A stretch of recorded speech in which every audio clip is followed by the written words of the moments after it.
બનાસકાંઠા જિલ્લાની વાત કરીએ તો બનાસકાંઠા જિલ્લામાં કાંકરેજના કબોઈ ઉદ્રા રોડ પર ગાડીઓની લાંબી લાઈનો લાગી બનાસકાંઠામાં ખાણ ખનીજ માફિયાઓ બેફામ બન્યા છે, તેઓને કોઈ રોકનાર કે ટોકનાર જ નથી।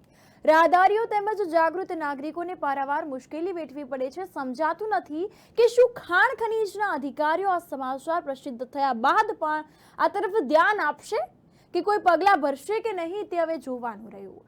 બનાસકાંઠા જિલ્લાના કાંકરેજ તાલુકાની વાત હોય કે ગુજરાતના કોઈ પણ પંથકની ખાણ ખનીજ ચોરીનો નંબરી ધંધો દાયકાઓથી ભ્રષ્ટ અધિકારીઓને નઠરા નેતાઓ જે છે તે કાયમી ધમધમતો રહે છે। અને વાત કરીએ બનાસકાંઠાના ખેડૂતોની જીવાદોરી સમાન બનાસ નદીની, તો ખનન માફિયાઓનો અડ્ડો બની ગયો હોય તેવું સ્પષ્ટપણે લાગી રહ્યું છે। ગાડીઓની લાંબી કતારોથી જોવા મળી કે આ રોજ કેટલી ગાડીઓ નીકળતી હશે તે હવે જાણવું રહ્યું। બનાસકાંઠા જિલ્લામાં તથા કાંકરેજમાં ખુલ્લેઆમ ગાડીઓ સાદી રેતી ભરાઈ રહી છે, એવું પણ અહીં લોકમુખે ચર્ચા ચાલી રહી છે કે ખરાબો પણ ખોદી નાખવામાં આવ્યા છે। તો ખાણ ખનીજના અધિકારીઓ ઊંઘતા હોય તેવું જણાઈ રહ્યું છે। રોયલ્ટીની પણ ચોરી કરી રહી અને સરકારી તિજોરીને પણ ચૂનો લગાવી રહ્યા છે। માર્ગ મકાન વિભાગ ક્ષમતા વગરના ગ્રામ્ય વિસ્તારના રોડ ઓવરલોડ વાહનોના કારણે તૂટી રહ્યા છે અને રોયલ્ટી ઇન્સ્પેક્ટર તથા ખાણ ખનીજના અધિકારીઓ તમાશો જોઈ રહ્યા છે। અને એવું જાણવા મળ્યું છે કે કોઈની ખાતાની જમીનમાંથી રેત ભરાઈ ગઈ છે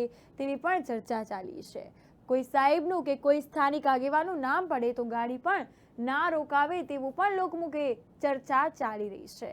આ કોઈ લીઝ પરવાનો આપવામાં આવ્યો છે કે નહીં તે પણ એક તપાસનો વિષય બન્યો છે। બનાસકાંઠા જિલ્લામાં કાંકરેજ તાલુકાની બનાસ નદીના પટમાં કેટલાય મશીનો ચાલી રહ્યા છે કે કોઈ પણ રોકટોક વગર રેત ખનન કરતા અધિકૃત અને બિનઅધિકૃત ખુલ્લેઆમ ગાડીઓ ભરાઈ રહે છે અને ખાણ ખનીજ અધિકારીઓનું પેટનું પાણી નથી હલતું। રાત્રે ખુલ્લેઆમ બનાસ નદીમાં રેત ભરીને રોયલ્ટી વગર ડમ્પરો ચાલી રહ્યા છે, ત્યારે વાત કરીએ તો ડમ્પરો ધમધમી રહ્યા છે। બનાસકાંઠા ખાણ ખનીજ અધિકારી અને પાટણ ખાણ ખનીજ અધિકારીની આંખ આડા કાન કરી રહ્યા હોય તેવું સ્પષ્ટપણે જોવા મળે છે અને ખુલ્લેઆમ મશીન દ્વારા બનાસ નદીમાં ગાડીઓ જે છે તે ભરાઈ રહી છે। ત્યારે વાત કરીએ તો આ અધિકારીઓની નજરોમાં નથી આવતું શું, અનેક સવાલો ચર્ચાય છે। તો રેતી ચોરીને કેમ અટકાવાતી નથી અને આ બાબતે અનેક લોકોમાં એક ચર્ચાનો વિષય બન્યો છે।